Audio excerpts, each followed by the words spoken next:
Hello and welcome to the SciFirst MovieTalk episode. So in this episode, I'll be discussing the first sequel to be produced following the classic 1978 independent horror slasher Halloween, the 1981 continuation Halloween 2, as directed this time around by Rick Rosenthal after the original's director, John Carpenter, passed the baton, so to speak, not wanting to be directly involved with this project, but did carry on as producer. This is the first of two movies within the franchise to bear the same name, with this one being a direct sequel to the original, continuing only moments after the end, where we last left Laurie Strode, as played by Jamie Lee Curtis, being rescued by Sam Loomis, as played by Donald Pleasence, following a brutal attack by an escaped mental patient by the name of Michael Myers. Indeed, this is one of the most direct and continuous sequels of the entire franchise.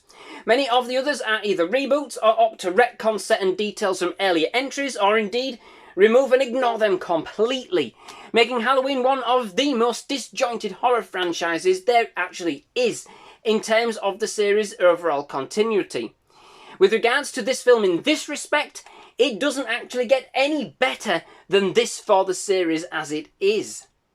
Now, while I remember and get too far down the line, I do want to say that there will be spoilers in this episode. Now, not for the killer, for this one franchise at very least, we already know who that is. There's no surprises there. But moreover, to a startling revelation that's revealed in this instalment that pretty much follows through in some shape or form until the newest of reboots, starting with 2018's Halloween, which then chooses to ignore the events of this movie completely. Like I said, this instalment is as simple as it's ever going to get for this franchise. So if you're not familiar with the franchise to this point and don't want to learn something that might otherwise spoil your enjoyment, please do switch off now, but do return bursting with comments when you've seen the film. But indeed, yes, Halloween 2, the original and by far one of the best of the original sequels produced for the Halloween franchise, now sees Laurie Strode continuing to evade the clutches of Michael Myers, as now played by Dick Warlock, having been transported to a nearby hospital for treatment following her last ordeal with the knife-yielding maniac only just hours before. Intent on finding Laurie and finishing what he started back in Haddonfield, Michael goes on a further killing spree, leaving a trail of blood in his wake as he relentlessly stalks Laurie, catching up with her at the hospital, leading to an all-out explosive showdown and an ever-increasing body count in what continues to be one shockingly gruesome Halloween night.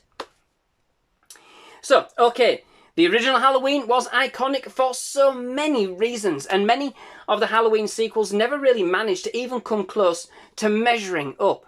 They are, for the most part, a completely different breed altogether, and to some extent much of the lore and mythology for Michael Myers as a killer kind of stems from this movie, more so than indeed it does than the original. So although not iconic for its style and cinematography, we do have this initial sequel to thank, in one way or the other, for bringing us more or less the Michael Myers we have come to expect within the franchise as a whole. This entry takes us away from the more psychological aspects of the first, to a more action slasher orientated story, based more on survival and shock than suspense. It suffers in some respects because of this at this point, because really, by now, Michael has already escalated, We've already had that kind of build-up of that tension. So there isn't the same requirement to kind of feed into the audience in this way once again. We now know what to expect from Michael as a killer, going into this. And from that point, the kind of becoming a more straight-up slasher was almost somewhat inevitable for this instalment.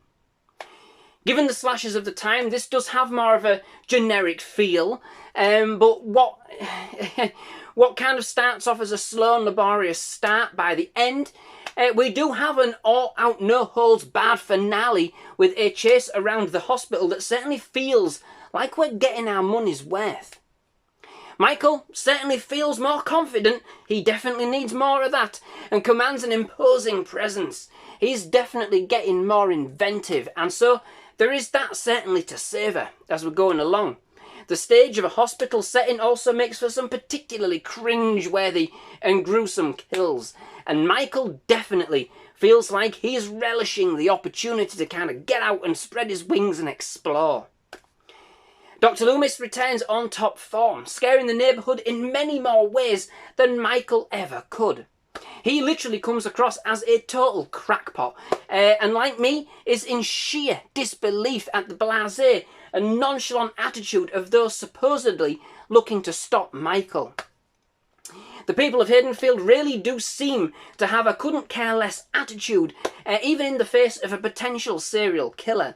And in the end, I'm not even sure who's madder or even the scariest, Michael or Loomis.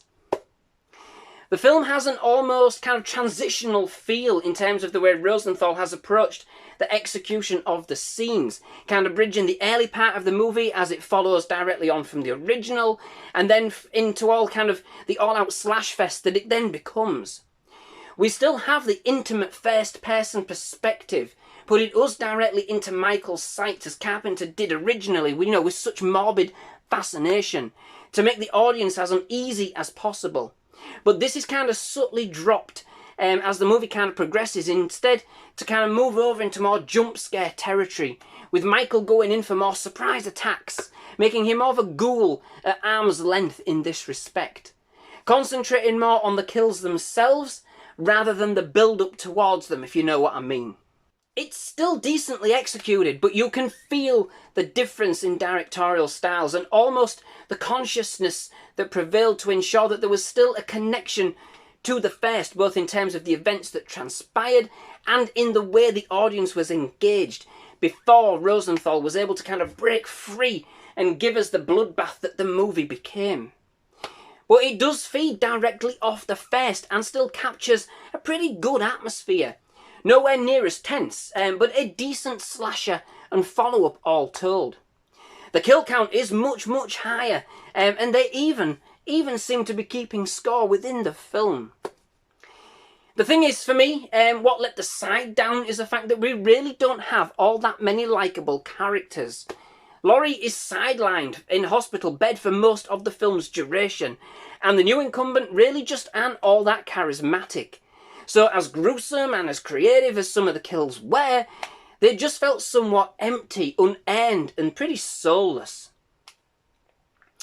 What the movie does offer, and here's the spoiler, is the fact that it builds and looks to add rationale for Michael's relentless pursuit of Laurie specifically, such that we find out in what amounts to almost an afterthought that Laurie is Michael's sister, much to even Dr. Loomis's surprise. Personally, I've always liked that idea. It does rob Michael of some of his power, I think.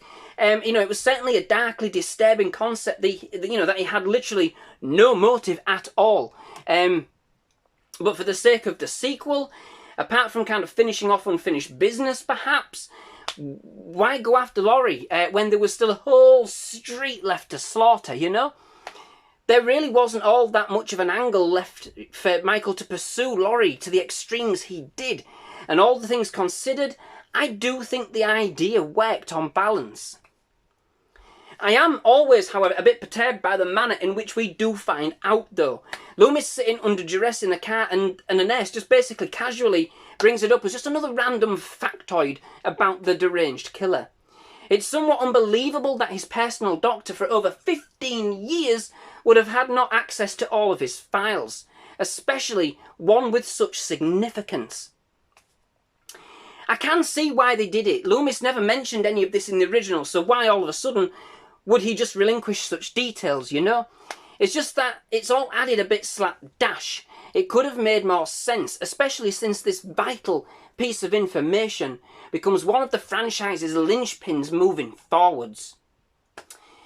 Overall, the first sequel to the original 1978 John Carpenter horror Halloween does a fairly decent job at taking us back to the sleepy town of Haddonfield, where deranged serial killer Michael Myers is certainly making his mark.